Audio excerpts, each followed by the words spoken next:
wabarakatuh. Yang saya hormati Ibu Herayati Eskom MSI selaku dosen pengampun akuntansi pemerintah. Di sini kami akan mempresentasikan analisis kinerja keuangan dalam meningkatkan pendapatan asli daerah atau PAD. Sebelum kami memulai presentasi, kami akan memperkenalkan anggota kelompok kami terlebih dahulu. Perkenalkan, saya Sapna Purul Ginting, NIM 63231365 sebagai moderator. Perkenalkan, saya Asya Ulia, NIM 63231067. Perkenalkan, nama saya Amelia Firnanda dengan NIM 63230924. Perkenalkan, nama saya Dea Sapitriatua dengan NIM 63230943. Perkenalkan, nama saya Melani Elianti dengan NIM 63231147.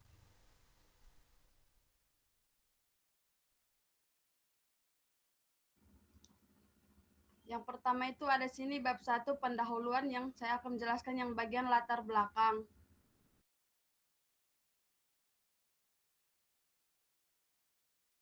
Latar belakangnya yaitu otonomi daerah memberikan kewenangan kepada pemerintah daerah untuk mengelola keuangan secara mandiri guna meningkatkan pelayanan publik dan pembangunan daerah. Pendapatan asli daerah atau PAD menjadi indikator penting dalam mewujudkan kemandirian fisik karena mencerminkan kemampuan daerah dalam membiayai kebutuhannya sendiri. Kota Yogyakarta memiliki potensi ekonomi yang besar pada sektor pariwisata, pendidikan, perdagangan, dan jasa yang berkontribusi terhadap PAD. Namun, dampak pandemi COVID-19 menyebabkan terjadinya dinamika penerimaan daerah sehingga diperlakukan analisis kinerja keuangan untuk mengetahui kemampuan pemerintah Kota Yogyakarta dalam meningkatkan PAD selama periode 2021 sampai 2025. Selanjutnya yaitu ada rumusan masalah. Di sini ada 3 rumusan masalah. Yang pertama, bagaimana kinerja keuangan pemerintah Kota Yogyakarta tahun 2021 sampai tahun 2025. Lalu bagaimana tingkat efektivitas PAD Kota Yogyakarta tahun 2021 sampai 2025. Yang terakhir yaitu bagaimana tingkat kemandirian keuangan daerah Kota Yogyakarta tahun 2021 sampai 2025. Selanjutnya ada tujuan penelitian. Yang pertama untuk mengetahui kinerja keuangan pemerintah Kota Yogyakarta tahun 2021 sampai tahun 2025. Yang kedua yaitu untuk mengetahui tingkat efektivitas pendapatan asli daerah Kota Yogyakarta tahun 2021 sampai 2025. Yang terakhir yaitu untuk mengetahui tingkat kemandirian keuangan daerah Kota Yogyakarta tahun 2021 sampai 2025. Selanjutnya ada manfaat penelitian. Yang pertama ada manfaat teoritis, yaitu menambah kajian mengenai kinerja keuangan daerah dan pendapatan asli daerah. Lalu memperkaya literatur akuntansi sektor publik terkait pengelolaan keuangan daerah. Yang terakhir menjadi referensi bagi penelitian selanjutnya yang membahas kemandirian fiskal daerah. Yang kedua ada manfaat praktis, yaitu sebagai bahan evaluasi bagi pemerintah Kota Yogyakarta dalam mengoptimalkan pendapatan asli daerah. Yang kedua menambah referensi bagi akademisi dan mahasiswa dalam penelitian sejenis. Yang ketiga menjadi acuan bagi peneliti selanjutnya dengan objek atau periode yang berbeda. Yang terakhir yaitu meningkatkan pemahaman penulis mengenai analisis kinerja keuangan daerah. Yang selanjutnya yaitu memasuki ruang lingkup. Penelitian ini berfokus pada analisis kinerja keuangan pemerintah Kota Yogyakarta dalam meningkatkan pendapatan asli daerah periode 2021 sampai 2025. Penelitian ini menggunakan metode deskriptif kuantitatif dengan data sekunder yang berasal dari APBD dan laporan realisasi anggaran. Analisis dilakukan melalui rasio daerah, rasio pertumbuhan, rasio kemandirian keuangan, dan rasio efektivitas pengelolaan untuk menilai kemampuan pemerintah daerah dalam meningkatkan PAD. Selanjutnya yaitu bab 2 akan menjelaskan tinjauan pustaka. Di sini ada kinerja keuangan pemerintah daerah. Menurut PP 50 Peraturan Perundang-undangan 56 Tahun 2025, keuangan daerah adalah semua hak dan kewajiban daerah yang dapat dinilai dengan uang, serta segala sesuatu baik berupa uang maupun berupa barang yang dapat dijadikan milik daerah berhubung dengan pelaksanaan hak dan kewajiban tersebut. Kinerja keuangan pemerintah daerah merupakan ukuran dari pengelolaan keuangan organisasi dikaitkan dengan pusat pertanggungjawaban. Menurut Fahmi, tahun 2012, yang dimaksud dengan kinerja keuangan adalah hasil atau ukuran suatu analisis, suatu kegiatan atau program dalam mewujudkan sasaran dan tujuan pemerintah daerah. Kapasitas daerah, suatu daerah yang disebut juga sebagai kinerja keuangan pemerintah daerah, merupakan salah satu ukuran kemampuan daerah dalam melaksanakan ekonomi daerah. Utari et al. Tahun 2023. Selanjutnya ada pendapatan asli daerah. Merupakan sumber penerimaan daerah yang diperoleh dari potensi ekonomi daerah itu sendiri. Berdasarkan Undang-Undang Republik Indonesia Nomor 1 Tahun 2022, PAD terdiri atas pajak daerah, retribusi daerah, hasil pengelolaan kekayaan daerah yang dipisahkan, dan lain-lain PAD yang sah. Menurut Marhamah dan Harsono tahun 2025, PAD dapat digunakan untuk mengukur tingkat kemandirian keuangan daerah melalui kontribusinya terhadap pendapatan daerah secara keseluruhan. Dalam penelitian tersebut dijelaskan bahwa analisis PAD dapat dilakukan menggunakan indikator rasio derajat desentralisasi, rasio ketergantungan fiskal, rasio kemandirian fiskal, dan rasio efektivitas PAD. Hanif dan Handoyo tahun 2024 menjelaskan bahwa perkembangan PAD berpengaruh terhadap tingkat kemandirian keuangan daerah karena semakin besar kontribusi pendapatan asli daerah terhadap pendapatan daerah, maka semakin rendah ketergantungan pemerintah daerah terhadap dana transfer pemerintah pusat. Selain itu, peningkatan pendapatan asli daerah menunjukkan efisiensi dalam pengelolaan potensi ekonomi lokal. Wilayah yang memiliki pendapatan asli daerah yang tinggi biasanya lebih memiliki keleluasaan dalam menetapkan prioritas pembangunan daerah dibanding dengan wilayah yang masih bergantung pada dana dari pemerintah pusat. Selanjutnya, analisis rasio keuangan daerah. Salah satu cara yang dapat diterapkan untuk menganalisis laporan keuangan adalah dengan menghitung rasio keuangan. Dalam menganalisis rasio keuangan pada anggaran pendapatan belanja daerah, dilakukan perbandingan hasil yang diperoleh dari suatu periode dengan periode sebelumnya sehingga dapat diidentifikasi adanya pola atau kecenderungan. Pada penelitian ini, evaluasi kinerja keuangan pemerintah daerah dilakukan dengan memanfaatkan sejumlah rasio, antara lain, yang pertama rasio derajat desentralisasi fiskal. Derajat desentralisasi fiskal adalah ukuran untuk menunjukkan tingkat kewenangan dan tanggung jawab yang diberikan pemerintah pusat kepada pemerintah daerah untuk melaksanakan pembangunan. Tingkat desentralisasi fiskal dalam penelitian ini diukur dengan menggunakan rasio PAD terhadap total penerimaan daerah. Rumus yang digunakan untuk rasio derajat desentralisasi fiskal adalah derajat desentralisasi fiskal sama dengan pendapatan asli daerah dibagi total pendapatan daerah dikali 100%. Adapun ukuran derajat desentralisasi fiskal yaitu skala interval DDF 00.00 sampai 10.00 yang menjadi ukuran kemampuan keuangan daerah yang sangat kurang hingga 50.00 sampai 60.00 yaitu kemampuan keuangan daerah yang sangat baik.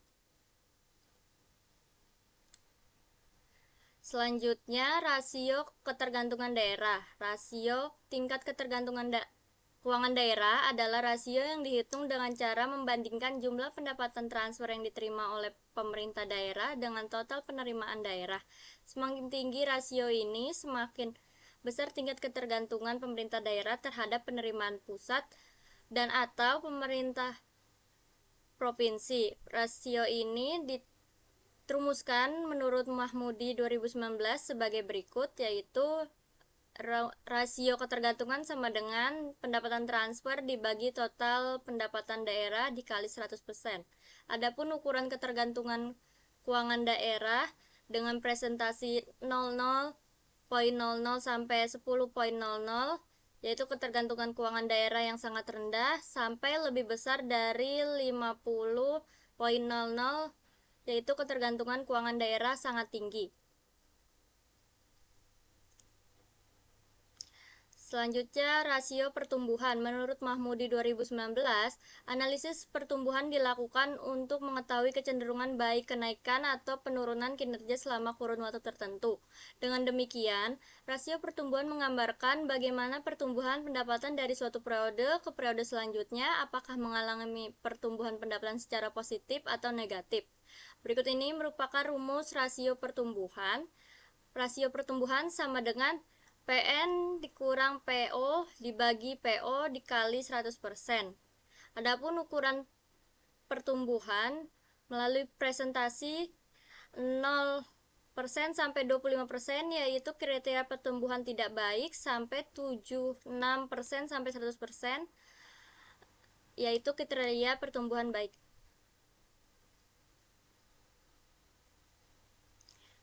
Selanjutnya, rasio kemandirian keuangan. Menurut Mahmudi 2019, rasio kemandirian keuangan daerah dihitung dengan cara membandingkan jumlah penerimaan pendapatan asli daerah dibagi dengan jumlah pendapatan transfer dari pemerintah pusat dan provinsi serta pinjaman daerah.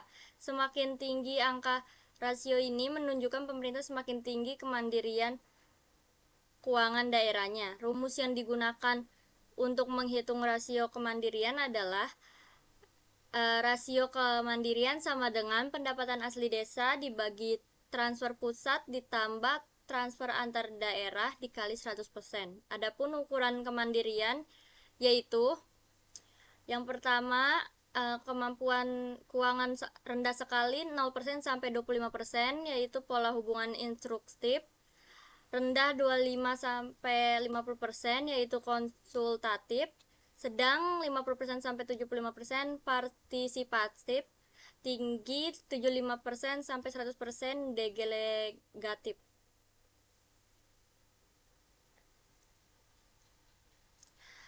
Terakhir, rasio efektivitas keuangan. Menurut PAUD 2016 mengatakan bahwa rasio efektivitas menggambarkan kemampuan pemerintah daerah dalam merealisasikan pendapatan asli daerah yang direncanakan dibandingkan dengan target yang ditetapkan berdasarkan potensi real daerah. Rasio ini dirumuskan sebagai berikut, yaitu rasio efektivitas sama dengan realisasi penerimaan pendapatan asli daerah dibagi target penerimaan pendapatan asli daerah dikali 100%. Adapun kriteria rasio efektivitas yaitu dengan kriteria tidak efektif kurang dari 75% dan sangat efektif lebih dari 100%.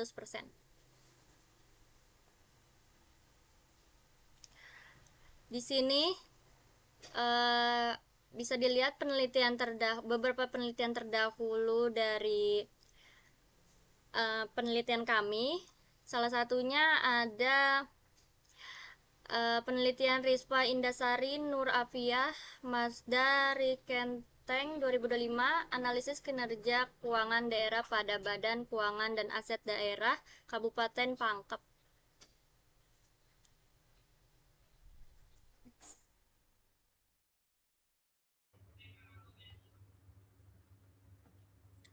Selanjutnya yaitu bab 3, hasil dan pembahasan. Metode penelitian. Penelitian ini menggunakan metode deskriptif kuantitatif untuk menganalisis kinerja keuangan pemerintah Kota Yogyakarta dalam meningkatkan pendapatan asli daerah periode 2021 hingga 2025. Data yang digunakan merupakan data sekunder berupa laporan realisasi anggaran, APBD, dan dokumen pendukung lainnya. Teknik analisis dilakukan melalui perhitungan rasio keuangan daerah, meliputi rasio derajat desentralisasi fiskal, rasio ketergantungan, rasio pertumbuhan, rasio kemandirian keuangan daerah, dan rasio efektivitas untuk menilai kemampuan daerah dalam meningkatkan pendapatan asli daerah, mengurangi ketergantungan terhadap pemerintah pusat, serta mengevaluasi pencapaian target pendapatan asli daerah.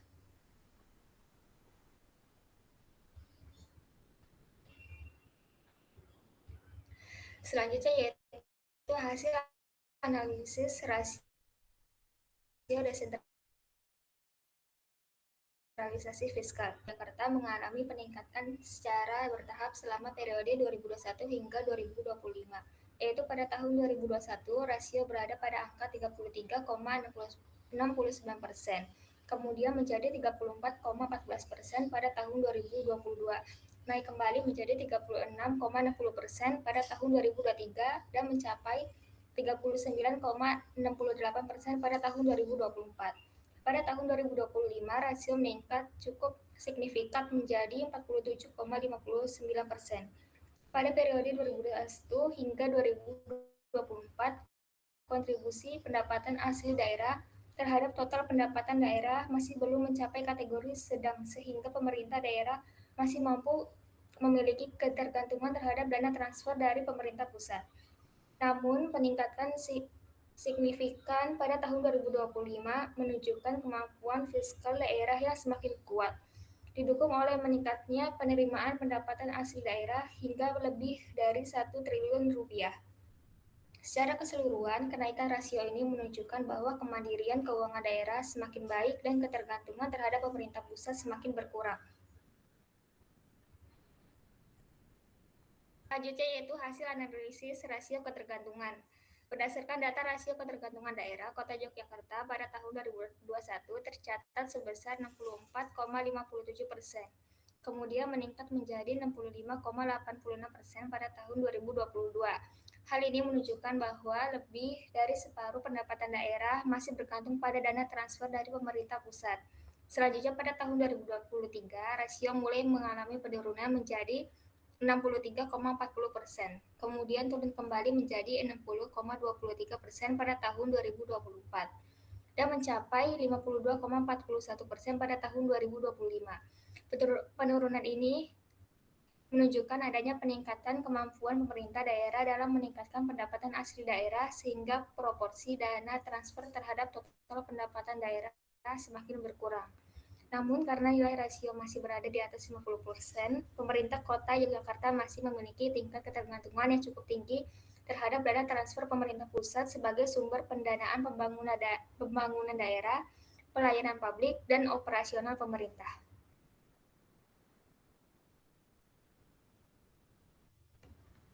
Selanjutnya, hasil analisis dari rasio pertumbuhan. Berdasarkan hasil perhitungan rasio pertumbuhan pendapatan asli daerah, Kota Yogyakarta pada tahun 2021 sampai 2025. PAD menunjukkan tren peningkatan yang positif. Rasio pertumbuhan meningkat dari 2,95% pada tahun 2022 menjadi 14,50% pada tahun 2023. Kemudian naik menjadi 16,12% pada tahun 2024 dan mencapai 29,18% pada tahun 2025. Peningkatan ini menunjukkan bahwa pemerintah Kota Yogyakarta semakin mampu mengoptimalkan sumber-sumber pendapatan daerah melalui pengelolaan pajak, retribusi, dan pendapatan lainnya yang lebih efektif. Hasil analisis rasio kemandirian. Hasil perhitungan rasio kemandirian keuangan Kota Yogyakarta tahun 2021 hingga 2025 menunjukkan tren yang terus meningkat. Rasio kemandirian sebesar 52,17% pada tahun 2021 dan sedikit menurun menjadi 51,83% pada tahun 2022. Selanjutnya, rasio meningkat menjadi 57,72% pada tahun 2023. 65,87% pada tahun 2024 dan mencapai 90,80% pada tahun 2025. Peningkatan ini menunjukkan bahwa kemampuan Kota Yogyakarta dalam membiayai kebutuhan daerah melalui pendapatan asli daerah (PAD) semakin baik. sehingga ketergantungan tersebut terhadap dana transfer dari pemerintah pusat dan provinsi semakin menurun. Secara keseluruhan, kondisi ini mencerminkan tingkat kemandirian keuangan daerah yang semakin kuat dalam mendukung pelaksanaan otonomi daerah. Hasil analisis dari rasio efektivitas pengelolaan. Berdasarkan hasil perhitungan, rasio efektivitas PAD Kota Yogyakarta menunjukkan kinerja yang sangat baik. Selama tahun 2021 sampai 2024, rasio efektivitas meningkat dari 105,74% pada tahun 2021 menjadi 124,60% pada tahun 2022. Kemudian menurun menjadi 115,83% pada tahun 2023 dan 109,48% pada tahun 2024. Meskipun mengalami penurunan, seluruh rasio tetap berada di atas 100%, yang menunjukkan bahwa realisasi PAD selalu melampaui target yang telah ditetapkan. Kondisi ini mencerminkan keberhasilan pemerintah Kota Yogyakarta dalam mengoptimalkan penerimaan daerah serta menunjukkan pengelolaan keuangan daerah yang efektif dan mendukung peningkatan kapasitas fiskal daerah. Faktor-faktor peningkatan PAD Kota Yogyakarta. Yang pertama ada meningkatnya aktivitas ekonomi masyarakat. Pertumbuhan sektor perdagangan, jasa, dan UMKM, meningkatnya aktivitas ekonomi daerah. Kondisi ini berdampak pada meningkatnya penerimaan dari pajak daerah dan retribusi daerah. Yang kedua ada peningkatan kualitas pengelolaan pendapatan daerah. Pemerintah daerah melakukan berbagai inovasi dalam pengelolaan PAD, digitalisasi pembayaran pajak, peningkatan pengawasan wajib pajak, dan penyederhanaan pelayanan perpajakan meningkatkan efektivitas penerimaan pendapatan daerah. Yang ketiga ada meningkatnya kepatuhan wajib pajak. Kemudahan sistem pembayaran dan pelayanan mendorong masyarakat lebih patuh dalam memenuhi kewajiban perpajakan. Hal ini berkontribusi terhadap peningkatan realisasi PAD setiap tahun. Yang keempat ada pemulihan ekonomi pasca pandemi COVID-19, yaitu kembalinya aktivitas ekonomi masyarakat, meningkatnya transaksi bisnis dan konsumsi. Peningkatan aktivitas usaha berdampak langsung pada kenaikan penerimaan pajak dan retribusi daerah.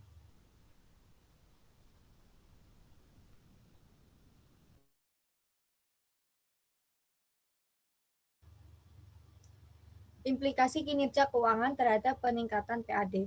Hasil penelitian menunjukkan bahwa kinerja keuangan pemerintah Kota Yogyakarta selama periode 2021 hingga 2025 mengalami peningkatan yang berdampak positif terhadap pertumbuhan pendapatan asli daerah. Peningkatan tersebut tercermin dari semakin besarnya kontribusi PAD terhadap pendapatan daerah, meningkatnya tingkat kemandirian keuangan, menurunnya ketergantungan terhadap dana transfer pemerintah pusat, serta efektivitas pengelolaan pendapatan daerah. Kondisi ini menunjukkan bahwa pemerintah daerah mampu mengelola sumber daya keuangan secara optimal, sehingga kapasitas fiskal daerah menjadi lebih kuat. Dengan meningkatnya PAD, pemerintah memiliki kemampuan yang lebih besar untuk membiayai pembangunan dan meningkatnya kualitas pelayanan publik. Oleh karena itu, kinerja keuangan yang baik menjadi faktor penting dalam mendukung peningkatan PAD dan mewujudkan kemandirian fiskal daerah secara berkelanjutan. Selanjutnya ada perbandingan hasil penelitian dengan penelitian terdahulu. Hasil penelitian menunjukkan bahwa kinerja keuangan pemerintah Kota Yogyakarta selama tahun 2021 hingga 2025 mengalami peningkatan yang ditandai dengan meningkatnya PAD, rasio kemandirian keuangan, dan derajat desentralisasi fiskal, serta menurunnya tingkat ketergantungan terhadap pemerintah pusat.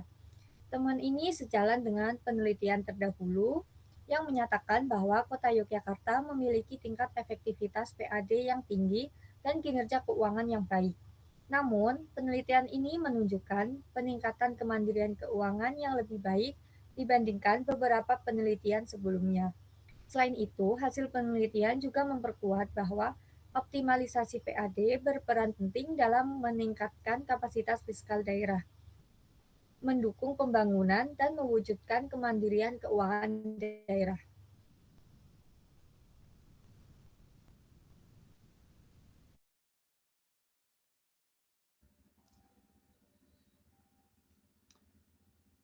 Kesimpulan dari hasil presentasi kami hari ini, berdasarkan hasil penelitian dapat disimpulkan bahwa kinerja keuangan pemerintah Kota Yogyakarta tahun 2021 sampai 2025 berada dalam kondisi yang baik dan menunjukkan tren peningkatan. Hal ini ditunjukkan oleh meningkatnya kontribusi PAD terhadap pendapatan daerah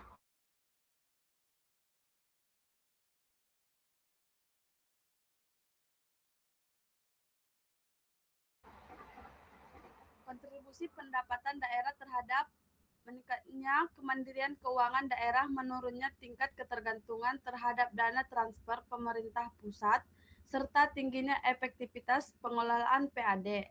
Dengan demikian, kinerja keuangan yang baik terbukti berperan penting dalam meningkatkan pendapatan asli daerah atau PAD dan mendukung terwujudnya kemandirian fiskal serta pembangunan daerah yang berkelanjutan.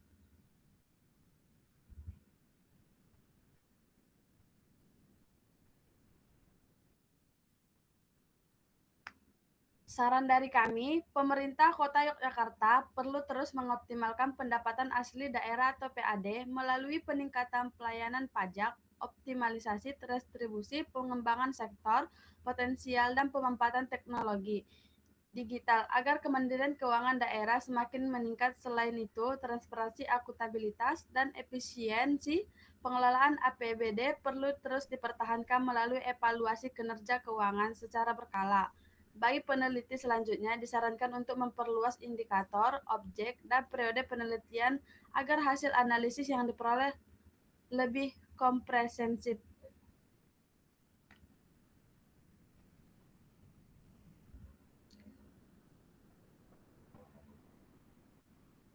Sekian presentasi dari kelompok kami. Terima kasih. I just had to let you know you're